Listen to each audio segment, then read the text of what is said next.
नमस्कार, मैं राजेश कुमार शर्मा अपने YouTube चैनल राजनीतिक पक्ष में आप सभी का हार्दिक अभिनंदन करता हूं। लोकसभा चुनाव की तैयारियों में लगी मायावती अब अलग ही तरीके से बहुजन समाज पार्टी को मजबूती देने की दिशा में कार्य कर रही हैं। इस बार बसपा सुप्रीमो मायावती लोकसभा चुनाव के लिए एक नए सोशल इंजीनियरिंग के फार्मूले को आजमाकर अपने विरोधियों को चारों खानी चित कर देना चाहती हैं। मायावती के निर्देश पर पार्टी विधानसभा क्षेत्र से लेकर बूथ स्तर तक बैठक आयोजित कर अलग अलग जातियों को जोड़ने में जुट गई है। पार्टी के पदाधिकारी से लेकर कार्यकर्ताओं को जनता के बीच जाकर पार्टी की उपलब्धियों को गिनाकर सभी समाजों के लोगों को ज्यादा से ज्यादा संख्या में पार्टी से जोड़ने के निर्देश भी बसपा सुप्रीमो ने दिए हैं। बताया जाता है कि बसपा सुप्रीमो इस बात से बेहद चिंतित हैं कि जाटा समाज आज भी बसपा के साथ मजबूती से जुड़ा है, लेकिन वाल्मीकि, खटीक, तुरेहा, शिल्पकार, पासी, नट, कोरी, धानुक, खरवार, धोबी सहित अन्य दलित जातियों को जिन्हें गैर जाटक कहा जाता है, वे धीरे धीरे बसपा से खिसककर दूसरी पार्टियों में चले गए हैं। एक समय दलित मतदाता कांग्रेस के साथ जुड़े थे, लेकिन काशीराम की मेहनत के बाद इनका जुड़ाव बसपा से हो गया था और बसपा उत्तर प्रदेश ही नहीं पूरे भारत में एक मजबूत पार्टी के तौर पर उभर कर सामने आई थी। आज के हालातों की बात करें तो बसपा से गैर जाटक पूरी तरह से खिसक कर भाजपा की तरफ अपना रुख कर चुके हैं। स्थिति यह हो चली है कि भारतीय जनता पार्टी ने अपना अगला टारगेट बसपा के जाटक वोटों को भी अपनी ओर मिलाने का है। राजनीति पर पैनी नजर रखने वाली मायावती भारतीय जनता पार्टी की इस मंशा से अच्छी तरह वाकिफ है और उन्होंने अब भारतीय जनता पार्टी को कमजोर करने के लिए अपने भतीजे आकाश आनंद के ऊपर यह जिम्मेदारी दी है कि वे बसपा से छिटक कर भाजपा में गए गैर जाटवों की पार्टी में वापसी कराएं और समाज का जो अति पिछड़ा वर्ग है उसको भी साधने का वे काम करें। यहाँ हम अपने दर्शकों को बताना चाहते हैं कि एक अनुमान के अनुसार उत्तर प्रदेश में लगभग 22% आबादी दलितों की है और इनमें करीब 12% जाटव हैं और इन्हीं 12% जाटव मतदाताओं के बल पर मायावती आज भी उत्तर प्रदेश में अपनी विरोधी पार्टियों की आंखों में कांटा बनकर खड़ी हैं। लेकिन अब बसपा सुप्रीमो एक बार फिर राजनीति में सक्रिय हो चुकी हैं और उनके भतीजे आकाश आनंद घूम घूम कर पार्टी के कार्यकर्ताओं और पदाधिकारियों में जोश भर रहे हैं। आकाश आनंद को मायावती एक युवा नेता के तौर पर प्रोजेक्ट कर भी चुकी हैं और जब से मायावती ने आकाश आनंद को अपना राजनीतिक वारिस घोषित किया है तब से राजनीति के क्षेत्र में आकाश आनंद का दबदबा और बढ़ गया है। राजनीतिक विश्लेषक भी मानते हैं कि आकाश आनंद की सक्रियता निश्चित रूप से बसपा को फायदा पहुंचाएगी। आकाश आनंद दलित मतदाताओं के रोल मॉडल बनकर उभरे हैं। इसको ऐसे भी समझा जा सकता है कि हाल ही में जब 5 राज्यों में विधानसभा चुनाव हुए तो आकाश आनंद ने राजस्थान, मध्य प्रदेश, तेलंगाना, छत्तीसगढ़ में घूम घूम कर पार्टी का प्रचार प्रसार किया था और यह आकाश आनंद की ही मेहनत का नतीजा था कि बसपा ने इन राज्यों में संयुक्त रूप से लगभग 3.5% वोट प्राप्त किए थे। क्या ये भी सकते हैं कि पिछले कुछ वर्षों से जब बसपा सुप्रीमो मायावती राजनीति के क्षेत्र में निष्क्रिय थी तब जो बसपा का वोट बैंक धीरे धीरे खिसक कर दूसरे दलों के साथ जा खड़ा हुआ था, उसी वोट बैंक को आकाश आनंद एक बार फिर बहुजन समाज पार्टी की ओर लाने में सफल हो रहे हैं। भारतीय जनता पार्टी की चिंता का सबसे बड़ा कारण भी यही है कि वह अपने दलित मतदाताओं को बसपा की तरफ जाते देखने को विवश है। भारतीय जनता पार्टी के जो रणनीतिकार हैं वे बेचैन इसलिए ज्यादा हैं कि जहां बसपा का बेहद कम जनाधार है वहां अगर आकाश आनंद बसपा को मजबूती दे सकते हैं तो जब वे उत्तर प्रदेश में आएंगे तब क्या होगा। उत्तर प्रदेश तो वैसे भी बसपा का मजबूत किला रहा है। सवाल उत्तर प्रदेश की 80 लोकसभा सीटों को लेकर है।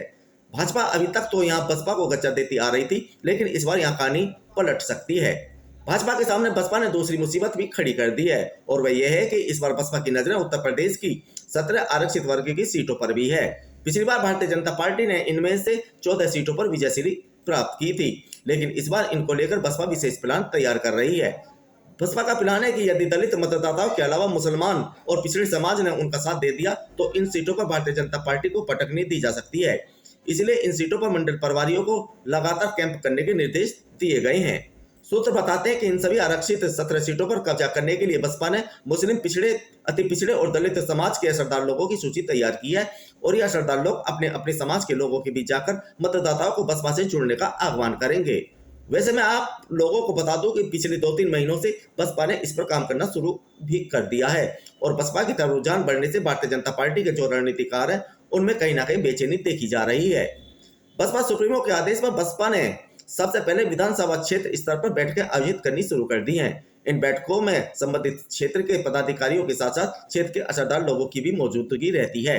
इसके बाद बूथ स्तर तक के पदाधिकारियों की बैठक होती है।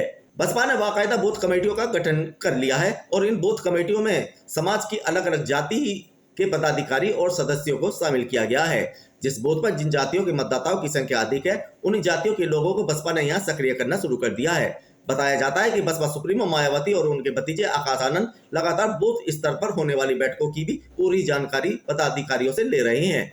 यहाँ बसपा सुप्रीमो की कोशिश है कि इसके द्वारा निचले स्तर तक के कार्यकर्ताओं को सक्रिय करके लोकसभा चुनाव के लिए जमीन तैयार की जाए।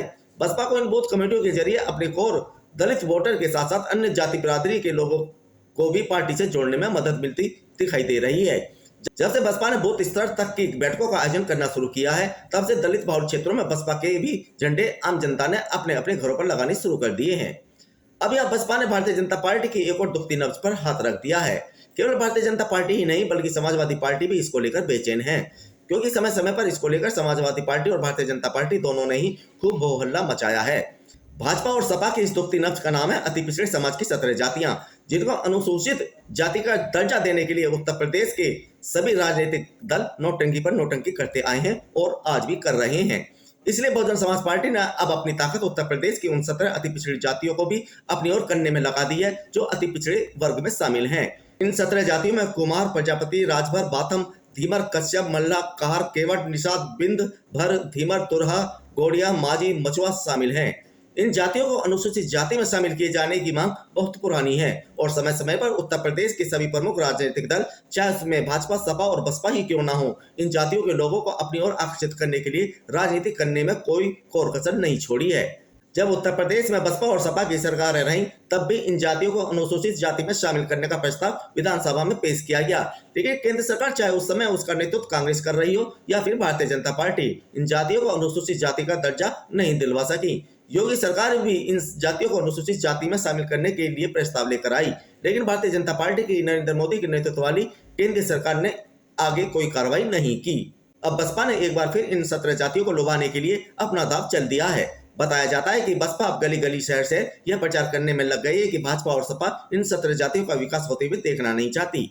अगर भाजपा को इन जातियों के लोगों की चिंता होती तो केंद्र सरकार प्रस्ताव लाकर इनको अनुसूचित जाति वर्ग में शामिल कर लेती, और ऐसे में अगर इन समाज के लोगों ने भाजपा को वोट दिया तो इन जातियों का राजनीतिक, आर्थिक, सामाजिक शोषण पहले की तरह होता रहेगा। सूत्र तो यह भी बताते हैं कि बसपा सुप्रीमो मायावती ने इन समाजों में असर रखने वाले नेताओं के साथ साथ सीधा संपर्क साधा हुआ है।